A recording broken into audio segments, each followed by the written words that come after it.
The moment I found my dog foaming at the mouth, gasping for air, I knew something was terribly wrong. And when the vet confirmed it was poison, my heart shattered. But then I learned who did it. My own brother. He thought he'd get away with it. But what he didn't know was that I was about to destroy his entire reputation, piece by piece. If you've ever wanted to see someone who betrayed you get exactly what they deserve, you're in the right place. Hit that like button, subscribe, and get ready for one of the most satisfying revenge stories you'll ever hear. I never thought betrayal could feel this sharp, not until it came from my own flesh and blood. I grew up with my older brother, Ryan. To outsiders, he looked like the perfect son, charming, athletic, always knowing the right thing to say. But to me? He was manipulative, jealous, and cruel in ways only siblings can understand. I was always the quiet one. The bookworm. The one who didn't fight back. And Ryan loved that about me, because it made me an easy target. He'd mock me in front of relatives, sabotage my friendships, and then smile like he was just teasing. But things crossed a line when it came to Milo, my golden retriever. Milo wasn't just a pet. He was family. The kind of dog that would curl up with me on bad days, nudge my hand when I was stressed, and greet me with this overwhelming joy every time I walked through the door. Ryan hated him. I could see it in his eyes. Every time Milo barked at him, Ryan's jaw tightened. Every time Milo chose to sit by me instead of him, Ryan's smirk twitched into something darker. At first, I brushed it off. He's just not a dog person, I told myself. But deep down, I felt something colder. And then, it happened. One evening, I came home to find Milo collapsed near his bowl. Foam at his mouth. His body trembling.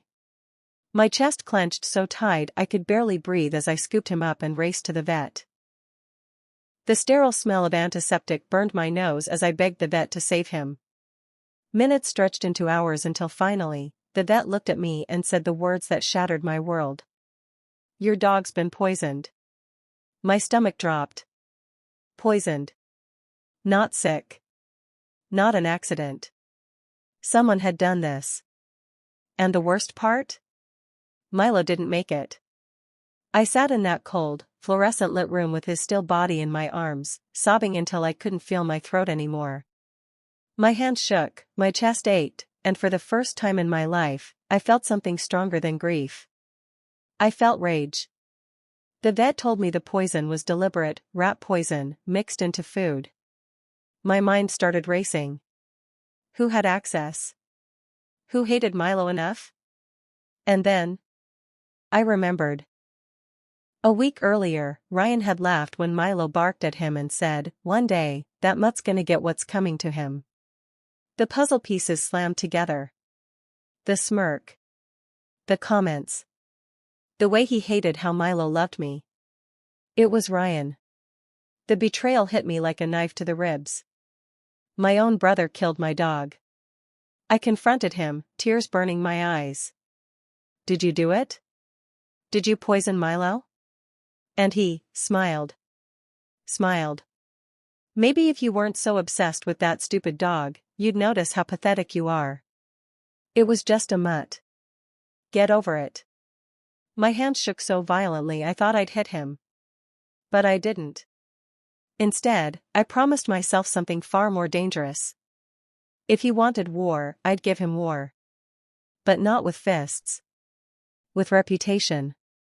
Ryan had always been obsessed with appearances. He was the golden child, the one our parents bragged about.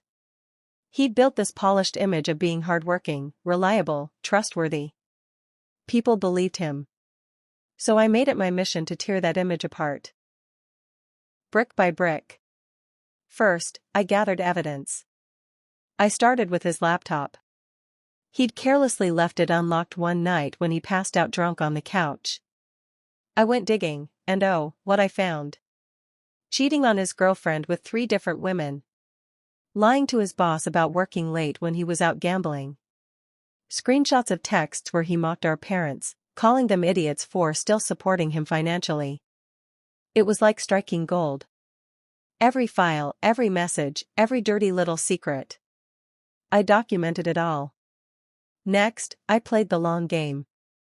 I didn't want him to know I was behind this. So, I created anonymous accounts. Slowly, I started leaking his secrets. First, to his girlfriend. I sent her screenshots of him bragging to another woman. She dumped him instantly, furious and humiliated. Then, to his workplace. Anonymously, I sent his boss proof of him gambling during office hours. Ryan lost his promotion, something he'd bragged about for months. Piece by piece, I unraveled the perfect image he'd built. And finally, the family.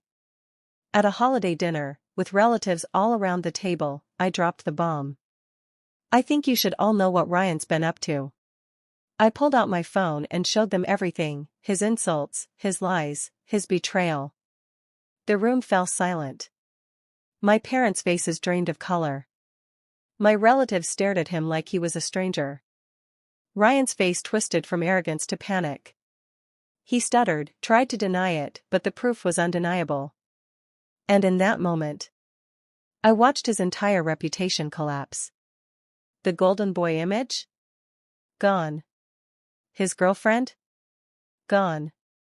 His job opportunities? Gone. His standing in the family? Shattered. All he had left was the bitter truth: he was exposed. Watching Ryan's mask crumble was the sweetest justice I've ever felt. He had taken Milo from me, the one being who loved me unconditionally. But in return, I took from him the thing he loved most, his spotless reputation. The same people who once praised him now whispered behind his back. The same family that once believed in him now looked at me with respect, for finally standing up to him. And Ryan? He was left with nothing but his own reflection, and the knowledge that he'd been beaten at his own game. Sometimes, revenge isn't about fighting back with fists or screaming matches. Sometimes, it's about patience. About making sure the person who wronged you loses the one thing they value most. My brother thought he'd silenced me by taking Milo. But in the end, he only gave me the fire I needed to burn his fake life to the ground. If this story gave you chills, smash that like button and subscribe for more true revenge stories. And tell me in the comments, what's the most satisfying revenge you've ever seen someone pull off? I'll be reading them all.